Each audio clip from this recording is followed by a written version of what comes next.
ഇയാള് കൂടുതലങ്ങ് തലേ കയറി ഇരിക്കരുത് കേട്ടോ. തലേ കയറിയിരിക്കാൻ സാർ ഞങ്ങളുടെ MLA അല്ലേ, ഞങ്ങൾ വോട്ട് ചെയ്താണ് സാർ ജയിച്ചത്. തലേ കയറി അതാ പറഞ്ഞു സാറ് തന്നെ ഞങ്ങളുടെ MLA സാറ്. ഇയാൾ ആരാന്നോ അന്വേഷിക്കട്ടെ. ഞാൻ അന്വേഷിക്കും സാറിനെ അന്വേഷിച്ച് തൂക്കിക്കൊല്ലാൻ വിധിക്കും.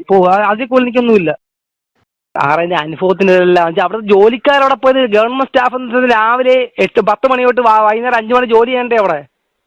അല്ല ഇയാള് ചെന്നപ്പോഴത്തേക്ക് എടുത്തു തരാൻ ആളില്ലേ സാറേ? ഞാൻ ചെന്നപ്പോൾ എടുത്തു തരാൻ ആളില്ലെന്നുണ്ടെങ്കിൽ എനിക്ക് എടുക്കാനുള്ള സ്ഥലം എനിക്കറിയാം എവിടെ പോയാലും.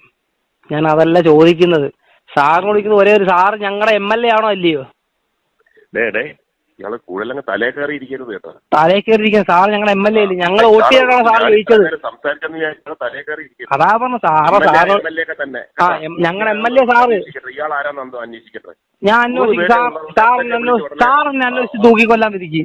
അതിൽ കൂടുതൽ എനിക്കൊന്നുമില്ല. ഇയാൾക്ക് എവിടെ പറഞ്ഞ ഇയാൾക്ക് എന്തോ ബോധമുണ്ട് സാർ? ഞാൻ പറഞ്ഞത് നിയമമില്ല സാർ. എനിക്കൊരു പ്രശ്നം. ഞാനൊരു ജനപ്രതിനിധിയാണ് സാർ. ഹലോ സാർ, ഞാൻ ജനപ്രതിനിധിയാണ്. അപ്പൊ എനിക്കൊരു പ്രശ്നം വന്ന സാറിനോട് വിളിച്ചു പറയാൻ പറ്റത്തുള്ളൂ. ഞങ്ങൾ വോട്ട് ചെയ്ത് ജയിപ്പി.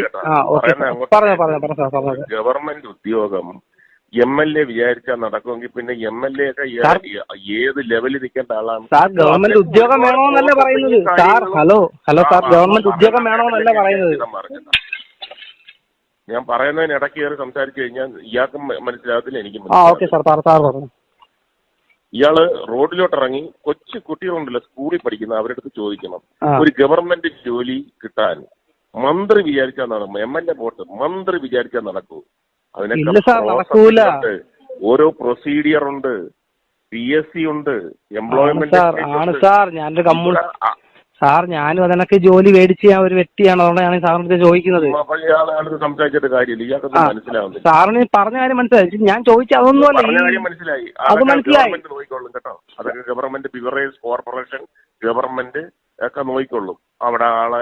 അപ്പൊ സാറിനകത്ത് സാറിനെന്താ നമ്മുടെ കൊല്ലം MLAക്ക് സാറിനകത്ത് ഒരു നിയമം എടുക്കാൻ പറ്റൂല? ഒരിക്കലും പറ്റത്തില്ല. ശരി, ഓക്കെ ശരി സാറേ. Okay sir. ഇനി നമുക്ക് ആരെയാണ് നിയമമായിട്ട് ബന്ധപ്പെടാൻ പറ്റുന്ന ആരെയാണ് ഇതിനകത്ത്? ഇയാൾ ആദ്യം പരീക്ഷ എഴുതി PSC ടെസ്റ്റ് പാസ്സാവണം സാറേ. ഞാൻ അതല്ല ചോദിക്കുന്നത്. ഇവിടുത്തെ സിവിൽ സപ്ലൈസിൽ ആളില്ല. 13 സ്റ്റാഫിനകത്ത് 3 സ്റ്റാഫുകൾ. അതാണ് ഞാൻ ചോദിക്കുന്നത് സാറിന്റെ അടുത്ത്. അവരങ്ങ് കൂട്ടിക്കൊള്ളും. ആളില്ലെങ്കിൽ പിന്നെ പ്രയാസമാണെങ്കിൽ അവരങ്ങ് കൂട്ടിക്കൊള്ളും. അല്ലെ അവര് കൂട്ടി. എന്നെ പൊന്നു സാറ് എന്ത് പറയുന്നത്? സാറെന്താ പറഞ്ഞു ചോദിക്കുന്നത്? സാറേ, ഇവിടുത്തെ ഗവൺമെന്റ് സ്റ്റാഫായിട്ട് നമ്മുടെ നമ്മൾ നികുതി കൊടുത്ത് ജീവിക്കുന്ന സ്ഥാപനത്തില് ഇവിടെ സ്റ്റാഫ് ഇല്ല. അതാണ് ഞാൻ ചോദിക്കുന്നത് സാറിനോട്. അതാണ് ഞാൻ സാറിനോട് ചോദിക്കുന്നത്. എന്തോ BJP ആണോ ഇയാള്? സാറേ, ഞാൻ BJP, ഞാൻ കമ്മ്യൂണിസ്റ്റുകാരനാണ്. സാറ് പിടിച്ചതിനൊക്കെ കൂടി ഞാൻ പിടിച്ചിട്ടുണ്ട്. അതാ പറഞ്ഞത്. സാറ് പിടിച്ചതിനെ കൂടി ഞാൻ പിടിച്ചിട്ടുണ്ട്. അത് ഞാൻ പറഞ്ഞു തരാം. അതല്ല ഞാൻ ചോദിക്കുന്നത്. അതല്ല ഗവൺമെന്റ് ജോലി കൊടുക്കുക. ഗവൺമെന്റ് ജോലി കൊടുക്കുന്ന കാര്യം എന്താ പൊന്നു സാറേ ചോദിക്കുന്നത്? സാറേ, ഞാൻ ചോദിക്കുന്നത് ഇവിടെ ഈ നമ്മുടെ അഞ്ചാലമൂട് സിവിൽ സപ്ലൈസിൽ ഇവിടെ സ്റ്റാഫില്ല. 3 സ്റ്റാഫേ ഉള്ളു. അവിടെ 13 സ്റ്റാഫ്. സാറിന് ജോലി എന്തോ ഇല്ല? സാറിന് ജോലി എന്തോ ഇല്ല ഇവിടെ? ഇയാൾക്ക് കുപ്പി മേടിക്കാൻ വരുമ്പം കുപ്പി എടുത്ത ഒരാളില്ലേ? അതാണ് ഇയാള് പറയുന്നത്. സാറെ, കുപ്പി മേടിച്ചു തരാൻ കുപ്പി മേടിച്ചു തരാൻ ആളില്ലാത്തല്ല ഞാൻ ചോദിക്കുന്നത്. അല്ല ഇയാള് എങ്കിൽ പിന്നെ ഗവൺമെന്റ് സ്റ്റാഫിൽ ശമ്പളം മേടിച്ചിട്ട് വീട്ടിൽ പോയിരുന്നാൽ അതില്ല. പിന്നെ എന്തിനാ അവിടെ ഇരിക്കേണ്ട ആവശ്യം എന്തുവാ? ശരി ശരി. സാറിനെ പോലെ ആളാണ് ഇങ്ങനെ പറയും. സാറിനെ പോലെ ആളാണ് ഇങ്ങനെ സംസാരിക്കുന്നത്. എഴുത്തെഴുതി RTC കൊടു. ഇയാൾക്ക് നാളെ മറ്റന്നാളെ ജോലി ശരിയാക്കാം. സാർ, എനിക്ക് ജോലി വേണ്ട. എനിക്ക് നിങ്ങളുടെ ജോലി എനിക്ക് വേണം. ഞാൻ കേന്ദ്ര ഗവൺമെന്റ് ജോലിക്കാരനാണ്. എനിക്ക് നിങ്ങളുടെ ജോലി എന്തിനാ എനിക്ക്?